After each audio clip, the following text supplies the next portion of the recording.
Seja muito bem-vindo a mais um programa da Convenção Batista Paranaense. É uma alegria poder adentrar o seu lar com o nosso programa, levando até você informações e temas muito importantes que dizem respeito ao nosso dia a dia, ao dia a dia da sociedade. Portanto, é uma alegria poder chegar até a sua presença com o nosso programa da Convenção.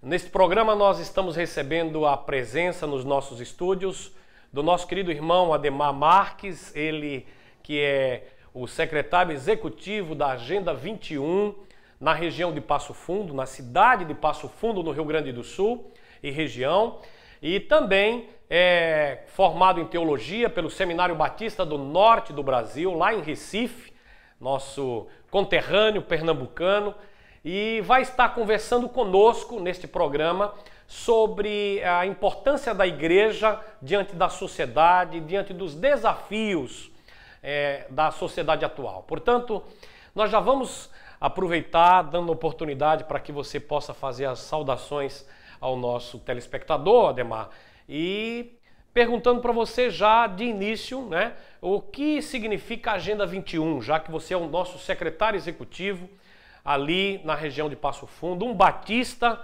servindo a Deus e servindo também a comunidade.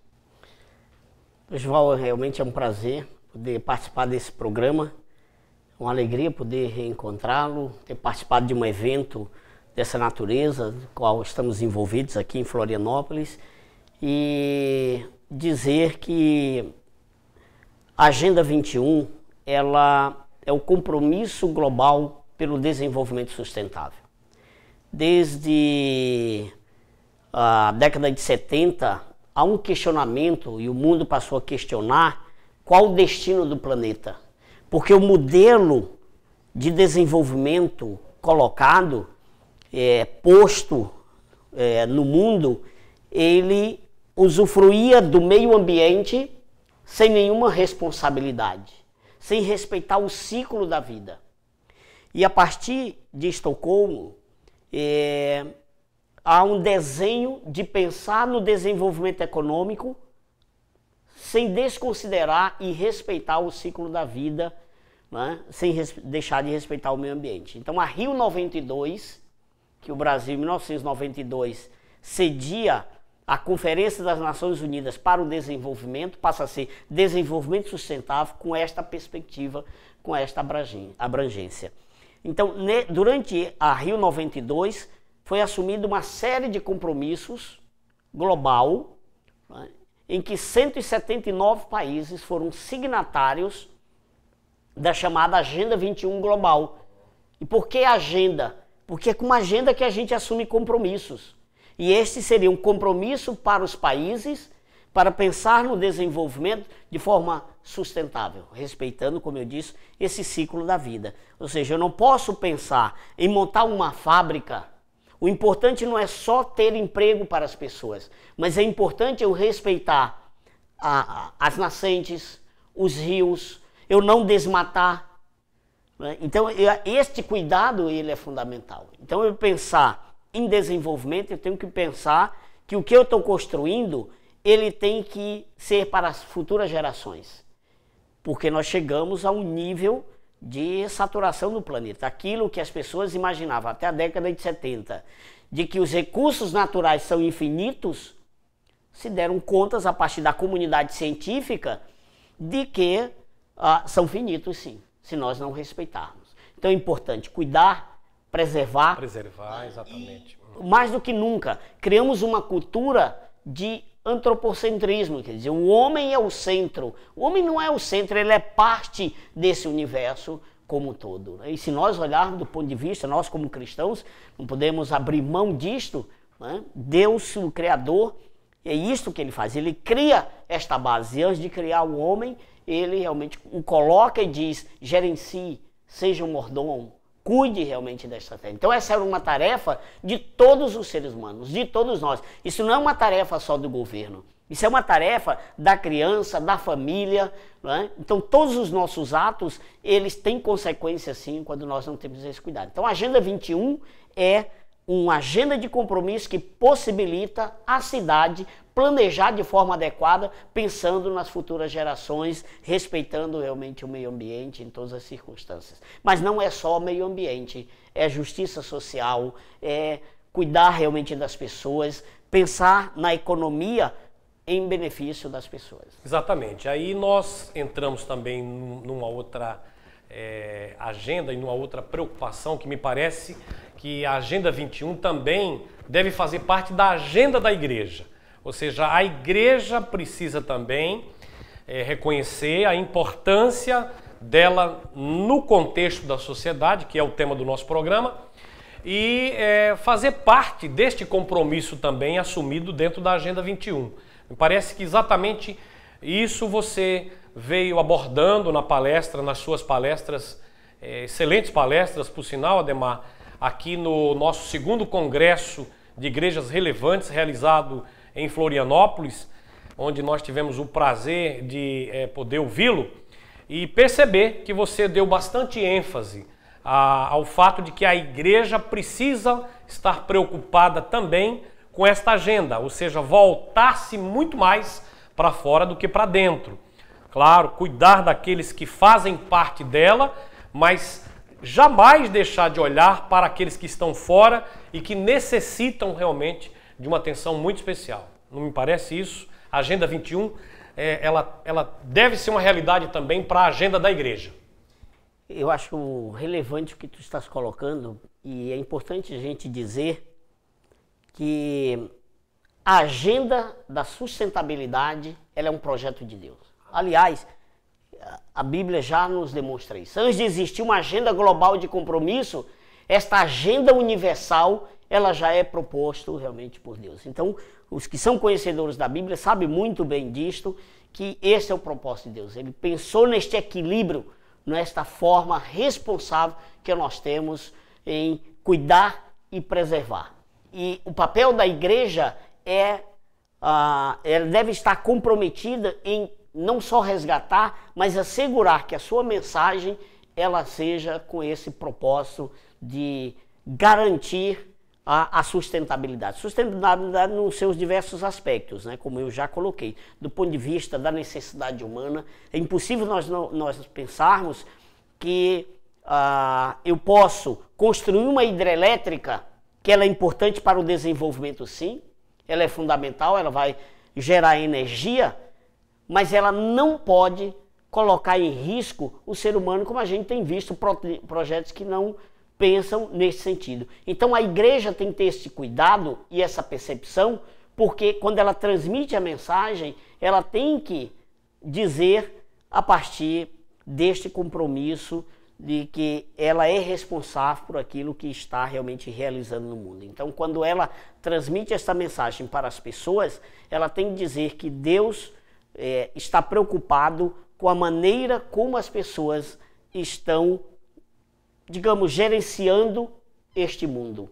E ela faz de forma iníqua, porque ela faz de forma interesseira, é para que eu ganhe, é para o lucro, não importa se lá tem ribeirinhos, e aí quando olha eles estão, né, numa situação de vulnerabilidade. Então a igreja não só tem que ter uma voz profética no sentido de denunciar isso, mas de propor alternativas, propor ações de forma mais sustentável. E isso ela vai fazer através dos programas sociais que ela desenvolve, seja programas culturais, sejam programas de geração de renda, mas é importante que as pessoas saibam, aqueles que estão nos vendo e nos ouvindo neste programa, entender que a igreja ela não existe única e exclusivamente apenas para cuidar da alma, do espírito das pessoas, que é relevante, porque a visão de Deus é do ser humano como ser integral, um ser completo, que ele tem outras necessidades. Assim Cristo fez, né? Ele desafia os discípulos,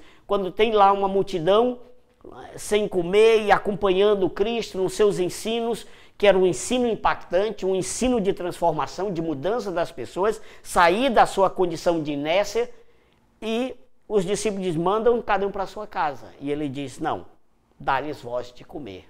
Então, esta responsabilidade é nossa também. E é nossa no sentido de não fazer o assistencialismo, mas de entender que nós temos que resgatar essa dignidade humana. Este ser que está decaído, porque a Bíblia também nos ensina o pecado, né? O que é o pecado? Esse afastamento de Deus, essa arrogância das pessoas, né? A mesquinhez das pessoas, a mentira das pessoas, a forma que ele tenta de ser bem-sucedido, sabe, prejudicando outros. Então isso cria realmente um caos, uma desarmonia, é o que nós temos hoje na sociedade. E a igreja, mais do que nunca, além de uma voz profética no sentido de dizer que Deus está preocupado com isso, mas ela tem que ser mobilizadora de um processo de mudança e transformação na atitude das pessoas e de mobilizá-las para que ela possa ajudar também outros que estão numa situação de vulnerabilidade.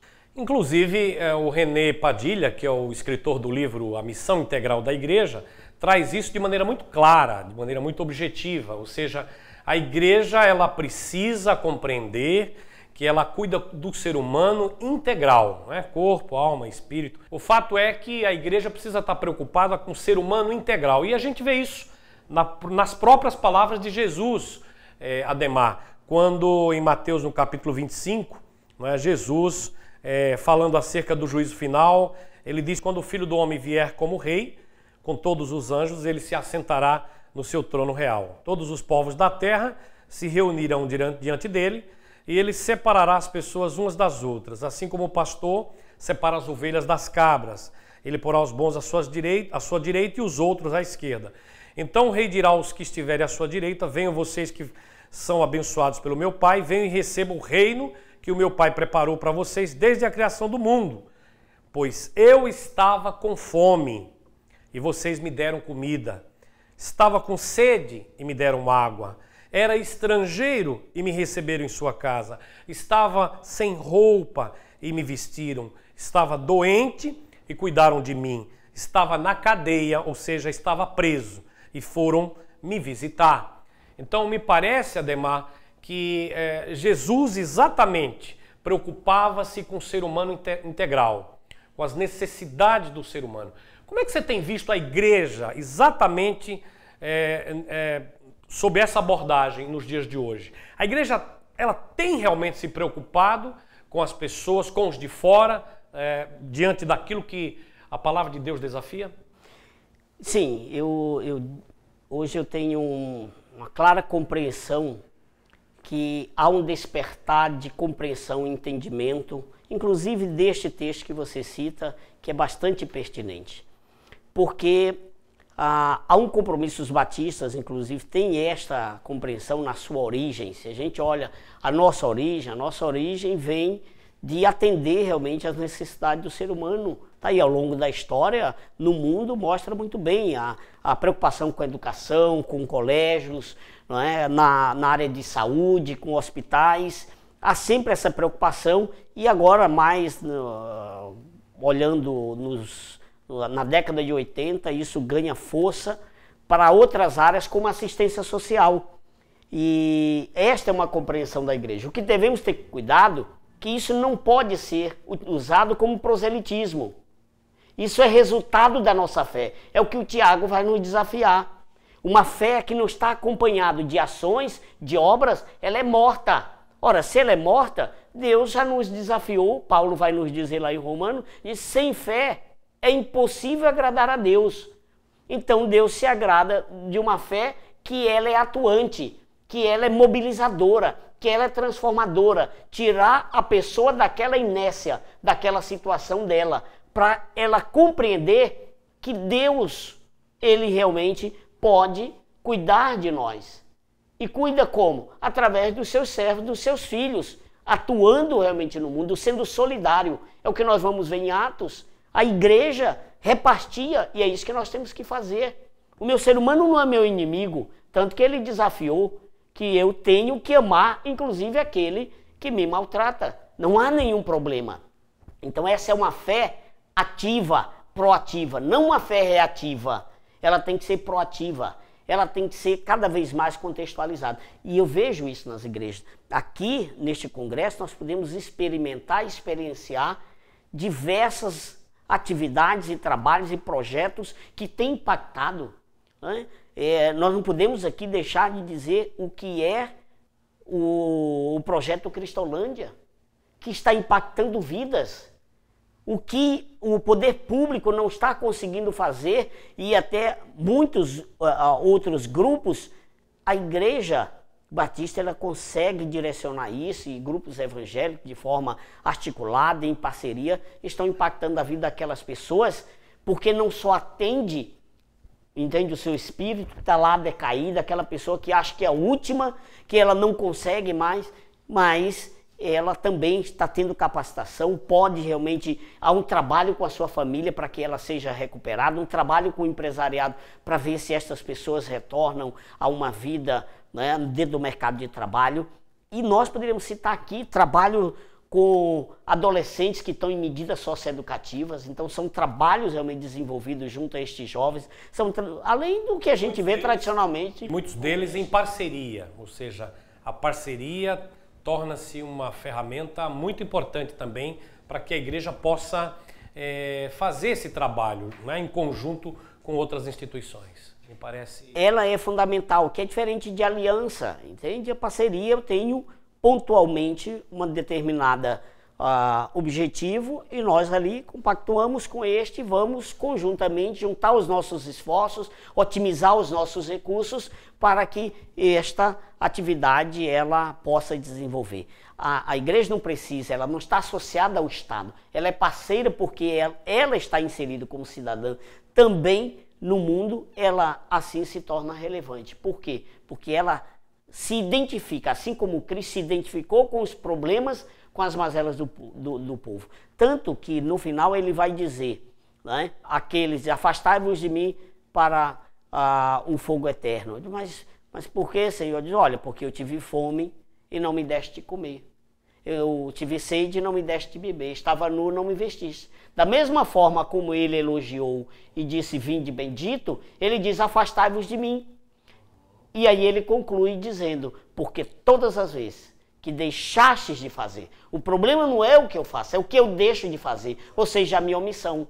O juízo final se recai sobre cada um que não cumpre o seu papel. Nós temos, cada um de nós aqui, um papel, né? O nosso telespectador tem que compreender isso. Pergunte a Deus. Deus tem realmente projetos na sua vida de você ser bênção onde você está. Independentemente de você estar dentro de uma igreja, você pode sim perguntar a Deus o que você pode fazer para mudar e que o mundo seja melhor. E quiçá você também possa experimentar Deus na sua vida, uma experiência de fé que ela com certeza te fará cada vez mais proativo para a transformação do ser humano. Estamos aqui com Ademar Marques, conversando sobre um assunto muito importante, a igreja e a sua importância para a sociedade atual. Ademar Marques também é especialista em políticas públicas. E esse é um outro tema importante que eu gostaria de abordar um pouquinho, aproveitando, é claro, a presença do Ademar Marques no nosso 2º Congresso de Igrejas Relevantes. O pastor da Venezuela, pastor batista, Richard Serrano, em sua palestra, Ademar, enfatizou o fato de que a igreja relevante nesse tempo é aquela que se assenta à mesa nas importantes decisões a serem tomadas. Me parece que a igreja ela tem deixado de se assentar à mesa através de seus representantes, muitas vezes, de homens e mulheres de Deus que ocupem espaços estratégicos na sociedade atual e, inclusive, influenciando em políticas públicas, para que realmente a gente venha ter uma sociedade mais justa, uma sociedade que receba de fato o bem-estar que ela merece. Eu acho que essa palavra do pastor Richard Serrano, ela traduz bem uma certa necessidade da igreja participar mais das políticas públicas. Você que é especialista, nos fale um pouquinho, meu irmão, sobre isso. Então, acho que este é um tema também bastante relevante, porque nós temos uma cultura de separação entre igreja e Estado, isso eu estou falando das religiões de um modo geral, e é como se nós não pertencêssemos, digamos, a esta terra. A este mundo. É este mundo. Nós somos cidadãos deste mundo. Aliás, nós obedecemos a legislações que estão instaladas. E a Constituição Federal, ela convoca a sociedade brasileira, o povo, quando ela coloca no seu artigo 1º que diz: todo poder emana do povo, que o exerce por meio de seus representantes eleitos ou diretamente nos termos desta Constituição. Então nós somos convocados constitucionalmente à organização do nosso país, a decidir sobre aquilo que é necessário para o nosso próprio desenvolvimento. E como cristãos, e quanto igreja no sentido a instituição eclesiástica, mas como cidadãos, nós também somos parte deste processo de mudança e de transformação na construção das políticas públicas. Por isso que é importante nós estarmos efetivamente participando dos conselhos de políticas públicas, que é o que nós estamos no país, vivemos a democracia participativa. Mais do que nunca, nós temos que estar nos conselhos de assistência, no Conselho dos Direitos da Criança, como qualquer outro cidadão, disputando esse espaço no bom sentido, para dar nossa contribuição. E com certeza a igreja tem e pode, uma palavra equilibrada, entende, coerente, para que as ações, ela cada vez mais sejam comprometidas. Ações éticas, né? Denunciando o tema realmente da corrupção, mas ela participando, sendo de forma propositiva, sobre o que deve ser feito em relação às crianças, em relação à educação, em relação à saúde, em relação à questão ambiental. Segurança pública. Eu sou testemunho de ter visto, e tenho visto e tenho conhecimento, vários cristãos que estão envolvidos, que estão comprometidos e que participam realmente desses conselhos. É tarefa da igreja capacitar, preparar realmente o povo para que ele exerça de fato, com muita competência, e ocupe esses espaços de forma adequada, como serviço do reino. Muito bem, nós queremos agradecer a presença do Ademar Marques, o nosso querido irmão, Ademar Marques, que está ali exercendo um trabalho muito importante. Para mim é uma missão, Ademar, na minha opinião, na Agenda 21, em Passo Fundo e toda a região. Que Deus continue te usando, meu irmão, ali com poder, com graça, para você continuar sendo a bênção que você tem sido para a população de Passo Fundo e região.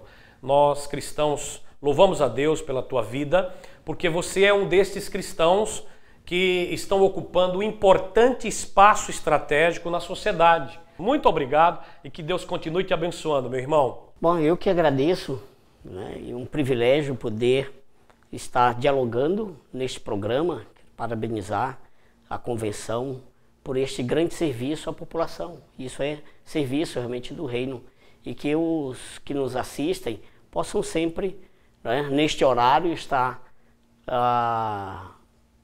participando, então, interagindo, porque certamente eles ganharão, e é um prazer realmente mais uma vez estar aqui com vocês. Queridos, estamos encerrando mais um programa da Convenção Batista Paranaense e nós louvamos a Deus pela tua vida. Você que nos assiste, que Deus possa continuar abençoando você, que Deus possa continuar derramando da sua graça, derramando chuvas de bênção sobre sua vida, e que você realmente possa estar olhando ainda mais para aquele que é o autor e consumador da nossa fé, pois Jesus Cristo está interessado na sua vida como um todo. Portanto, Jesus nos ama, ama a mim, ama você de tal maneira que ele morreu um dia naquela cruz para que nós pudéssemos ter vida e vida plena.